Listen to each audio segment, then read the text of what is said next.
presenter, who we're very lucky to have. So I'm going to be introducing Dr. Ariana Anderson. And just to give a little synopsis of the talk that she's going to present, although the eyes are the windows to the soul, the voice may be the window to health. Our voices are produced by a complicated dance among the respiratory, I'm so sorry if I butcher this word, but laryngeal and articulatory systems. Disruption in any of these systems produces changes in our voice, which can be seen from babies with autism to the elderly with Parkinson's disease.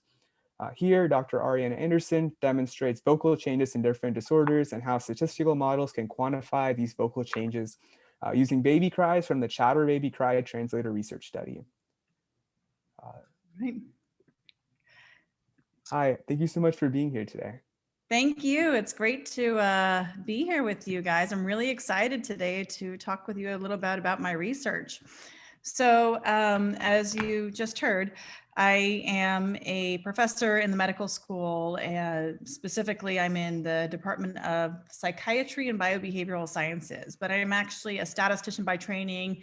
My bachelor's was in pure math, so both of these were quite far away from psychiatry and biobehavior, but I ended up here inadvertently because I followed the data, and the data always leads you interesting places. So today I'm going to be speaking with you about the Chatter Baby Infant Cry Translator. But first, I'm going to give you a little bit of a background about the mechanics of our voice and how problems with our voice can realize and make it obvious that there might be something wrong with us. So as we were just learning, our voice is a very complicated system. There's three main systems that have to interact for us to be able to produce our voice, and disruption in any of these, and this is not even including our brain, can affect the way we speak, the way we project, the way we are able to enunciate our words and make our point clear to other people. And because of this, when we have any disruptions in these systems, we can have disruptions in our voice. And these are things that can be quantified using our analysis. And these are things that we can use to identify biomarkers of diseases. So I'm going to show for you just a very brief video that shows how our voice is produced. So you're going to see what it looks like if we could stick a scope down our throat. So I'm hoping the sound comes through. When air passes through our vocal cords as we speak or sing, they create a series of sound waves, which we can hear. This series of sound waves we call vibration.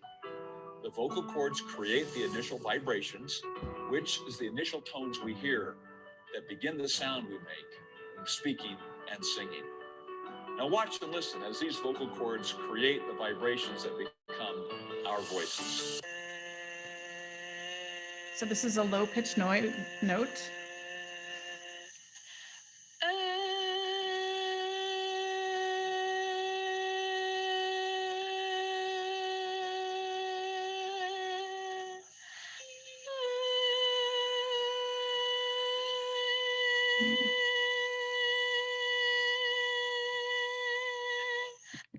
All right, so you guys are able to see that the way we produce noise in our voice is really a function of muscle tension. So if we are able to stretch out our vocal tract and we're able to make the higher pitch noises, when it's relaxed, it's lower pitch. Now this is important because you're going to see this very, very soon. So just keep this in the back of your mind, the relationship between muscle tension and the pitch of our voice.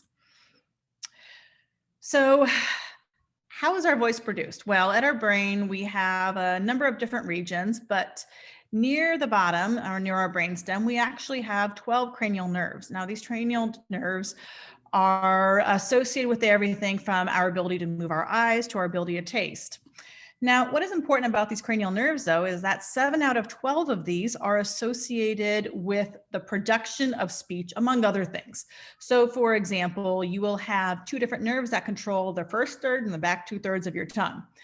This is why if we have any sort of brain injury, one of the things we will probably notice is problems with speech.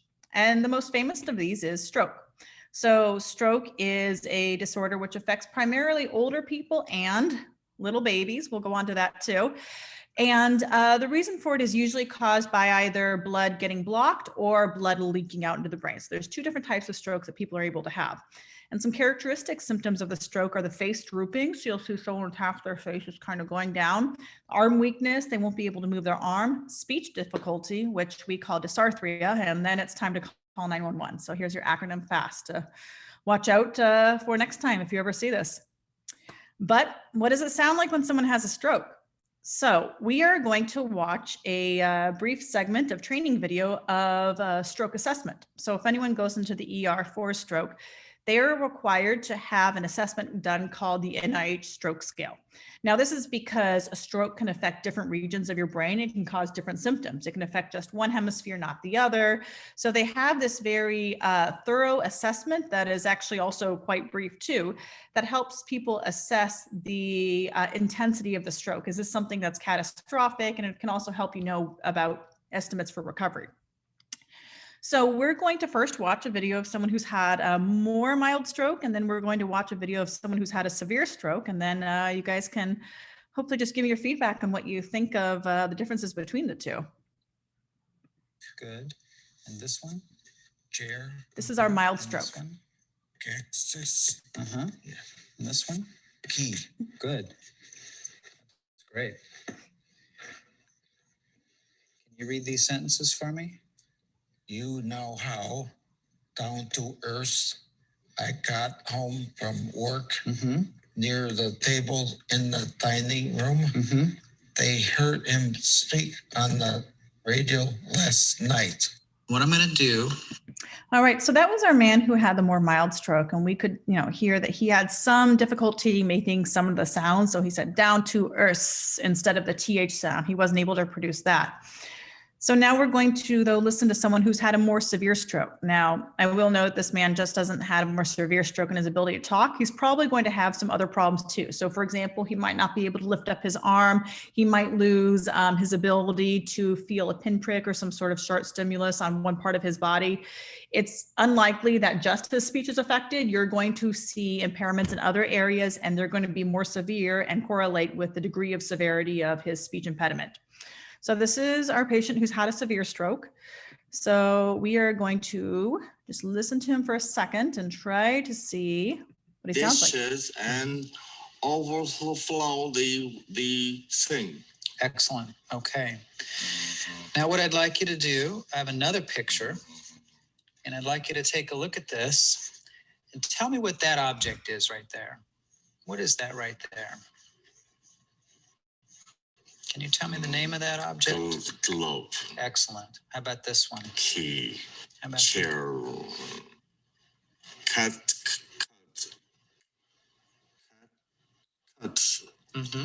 I cannot pronounce. Okay. How about Cat. Okay, so we can see that now when he's trying to speak, one thing you might notice is that, first of all, it's much harder for him to get the words out. He knows that's a cactus. He's not able to say it, though. One other thing you might notice, too, is that here the pitch of his voice is lower than the first patient. So cactus. I mean, whereas the other man was cactus. It was a little bit more intonations in his voice. And that's also, again, caused by his inability to produce the muscle tension that's needed to increase the pitch of his voice. So his pitch is artificially a little bit lower. And you're going to see this with the babies too. We're going to kind of just go briefly through the next disorders. I just want you guys to have an overview of it, and hopefully you'll be able to store this in your head for next time you're working with voice data.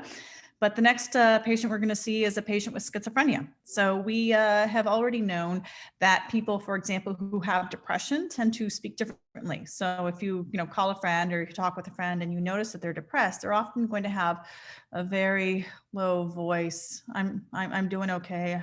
I went to the store today. They have a kind of a very monotonous voice without any intonation. And this is something you're going to see in any psychiatric disorder where you have the negative symptoms, the symptoms that just cause you to withdraw from the world.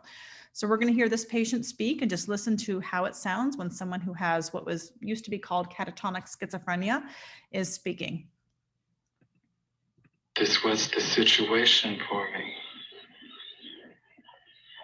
Did he tell you why? No, the psychiatrist did not. Has anybody told you why?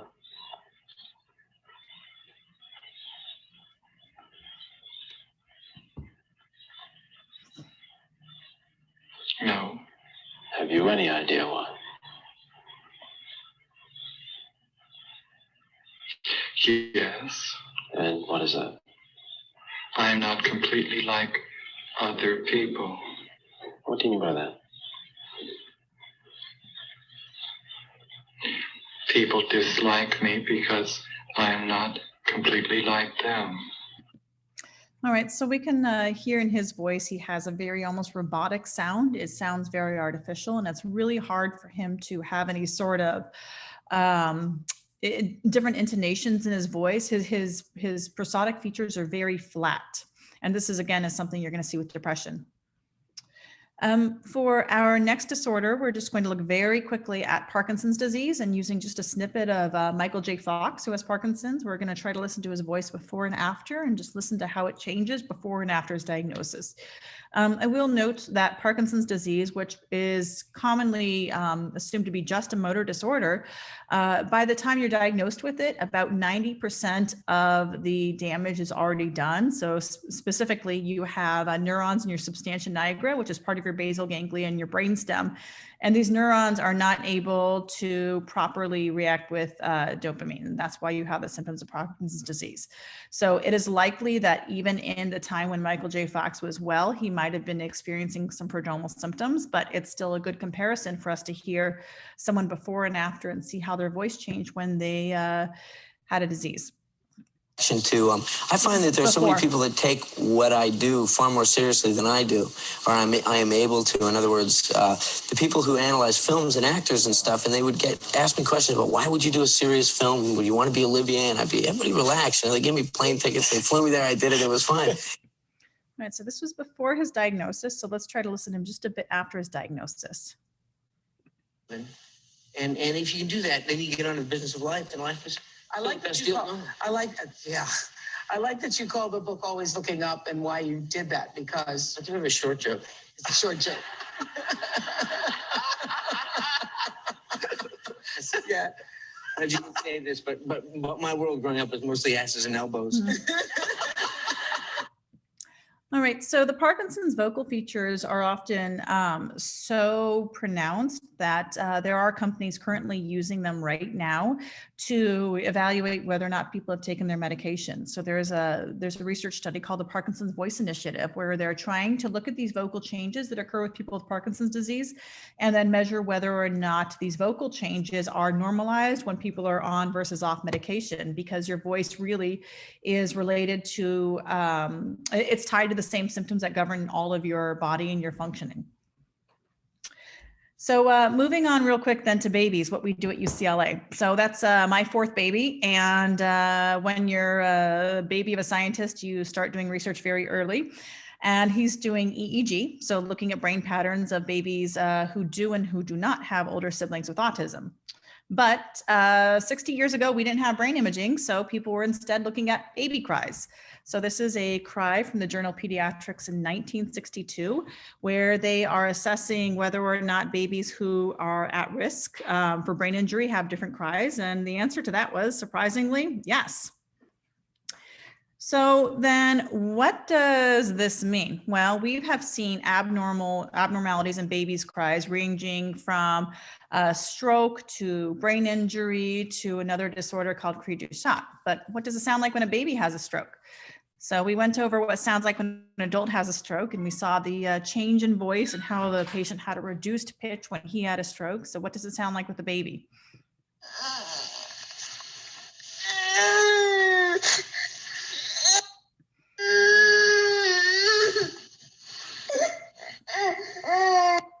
So that's a baby who's had a stroke. This is coming from our Chatter Baby research study. And we can see, if we look at the spectrogram of the baby's voice, it's one long slur. There's a lot of energy that's concentrated on the low frequencies, and on the higher frequencies, there's not much. Now, what does it sound like for a baby who's controlled? Well, here, let's listen to a typical baby cry who has no brain injury.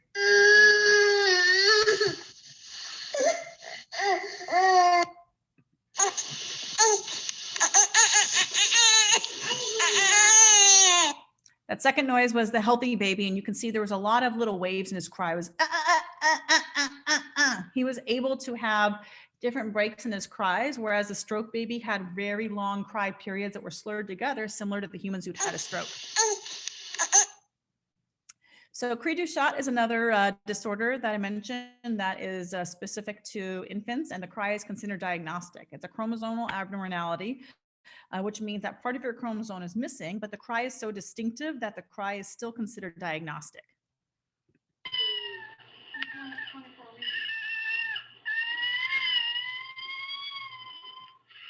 So that is the cry of a baby's Cri-du-chat. Ooh.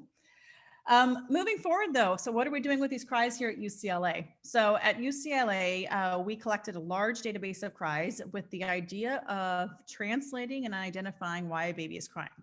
So how do we do this? Well, first you get a lot of data, then you extract features from the data. There are a few ways you can do this. You can pull out raw acoustic features, so getting things like the frequency at the different amplitudes or the pitches, the energies, or you can do what we're now doing, which is deep learning. We're doing neural networks on our database of cries to identify whether and why a baby is crying. Well, how do you know whether a baby is crying or why they're crying? Well, first you have to take labeled data. So we extracted data from babies who were getting vaccines, having needles poked in them, and that was our hungry cries. I'm sorry, our pain cries. Fussy and hungry were things that were labeled by the parents and independent raters. So there was a distinctive cry that parents were able to agree upon, that this baby's hungry and this baby's fussy. And after extracting features, then we ran machine learning algorithms on them. And what you come up with this is a translation. So it's an algorithm that we're running on the server. The people download an app, they submit us 5 seconds of their baby's crying, and we are able to give them a reason or some sort of rating while the baby's crying. So our app works, which was released by UCLA Health. Our app listens to the baby crying for 5 seconds. It sends it to our server. We analyze it, and then we make a prediction. So in this case, we can see the baby's hungry, and that's that. Now, we were able to do this by looking at the different acoustic signatures of cries. So we identified, for example, that babies who were in pain had very high energy cries. Their cries were very, very loud. They had there was very few periods of silence, and along with many other differences in the acoustic features. Now, by identifying these patterns, we were able to identify whether or not a baby was in pain with roughly 90% accuracy. We also were able to identify that colic, which is unexplained screaming of babies, is usually due to pain, and in many cases sounds more extreme than pain. Our next steps for this is we want to be able to take this into the NICU, into the hospitals, and be able to monitor whether and why babies are crying. So, for example, with babies, they go through many painful procedures each day. We want to be able to monitor and experience, identify whether or not they're in pain, because if your patient is only 7 pounds, you don't want to unnecessarily medicate them, but at the same time, you don't want to leave them to suffer. We've published our research in pediatric research, so you're free to grab it. I didn't include the link here, but I can send it to you. And we thankfully had a lot of success with our app. We were able to gather media coverage for it, and that led us to collecting currently the world's largest baby cry database. Next steps, we're looking at pathological cries. Can we identify if a baby's had a stroke, even if we don't know they've had a stroke? Now, this is important because babies are most likely to have a stroke before and shortly after they're born. And this is compared to, for example, a 5-year-old. And this is because when a baby's about to be born, they have an excess of red blood cells that are meant to really carry them through the birth canal. The birth canal is an artery, and if you have any sort of bleeding or delay in the baby getting their lungs working and being able to breathe independently, then you have brain damage. So we have this thing built into our bodies where babies produce extra amounts of red blood cells, which help them in case they're without oxygen, but at the same time puts them at a higher risk for stroke. We're also looking at a lot of behavioral features in this data set. So for example, looking at the relationship between mothers who experience trauma during pregnancy and whether or not the baby is experiencing signs that are typically associated with autism. All right, so that's all I have for right now, is trying to make this brief. If we have any time for questions, I would love to field them from you guys, and love to chat more about any specific interest you might have. Okay, thank you so much. I have never been super interested in neuroscience, but I found that incredibly interesting. Like, I was hanging on to every word.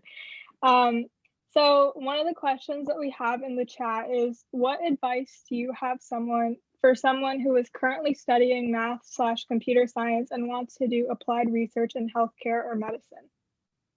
Yeah, so I will say that I have never taken a neuroscience or psych or anything class in my entire life. I think that your skill set of being good with data and analytics is so welcome that it's very easy to find a research position. So one thing you might want to do is look at the available, is it called SRAs? Yeah, I think it is SRA. There's a website for it. I often post things there looking for students, but other people do as well. And it's actually a remarkably easy transition because there's always subject matter experts who can surround and give you advice on your data and your findings from it. But you have a skill set that they will definitely want. And again, for me, it's been very easy to make the transition. Awesome. That's good to hear. One question that I personally have is, I know that this doesn't like really apply to babies per se, but I know that, for example, a lot of young girls and women aren't diagnosed with autism when they have it because they present as like quiet, but that's societally expected for women. So I was wondering, how do you account, do you have data like that, or like, I mean, combat problems like that, and how do you solve them? How do you account for those biases? Yeah, so that's a very, very good question. And I think that's one of the goals of this project. We know that, for example, that children aren't usually diagnosed with autism until they're 4, but we're able to really do it accurately at 2 years of old. And really the age at which you get diagnosed with autism depends on, as you said, your gender. Girls are much better at hiding in the crowds and just, not causing trouble, so they don't get noticed. But also if you are low income or a person of color. So for example, if people who are Latino or African American get diagnosed much later. And this is catastrophic because you have roughly 1 in 4 children with autism who are not able to speak. And that means you're an adult and you can't get yourself a job. You can't say if you're being abused. Like there's all this, these horrible sequelae that come from being nonverbal. And if you get a child when they're 2, you can make them verbal most of the time, not all the time. But if you get them when they're 6, it's probably not going to happen. I mean, it's much more difficult. So one of the things we're doing within our app is we're actually recruiting people to join our autism research study. And starting at age 2, we send them autism screeners, not one's related to voice, one's independent. We give people their score. We say, today your child took the Q chat, they scored this much. This is what the normal range is. And we give them all this information that they might not otherwise have so they can follow up on their concerns. And it's free, it's discreet. And for us, it's been one of our motivations of trying to break this disparity in diagnosis so that everyone can get the information. And it's not just people who go to every single well baby visit and have time to talk to their doctor and don't have a language barrier with their doctor. Awesome, thank you. It's good to see that those issues are being addressed these days. And I guess we have time for one more question. This is kind of similar to the last question, but have you had to think a lot about avoiding bias in your data sets? And that, like, do babies of different ages or genders, or babies who are exposed to different parenting styles, for example, how do your models account for that? Yeah, I mean, I think one thing we're doing right now is trying to collect enough data to learn these atypical patterns, because we do know, for example, that there's going to be differences in babies' cries based on language and nationality. So one of the most interesting baby cry studies is that French and German newborn babies cry differently because a baby is able to hear the prosody, the melody of the mother's voice when they're in the womb. And so when they come out, they are able to have different prosody in their cries. So these are things that we want to work with. And for that reason, really, too, we're trying to make our app accessible to all. If you go to our website, you'll see that I think we have currently 7 different languages. So, identifying our analysis, doing these autism screeners, everything, because we really want to be able to collect enough data to try to overcome this issue of bias. If we only sample, people who live within 15 minutes of UCLA, we're not really going to do a good job of helping people around the world. That's awesome. Thank you so much. And that is all the time that we have. I'm going to stop the recording right now.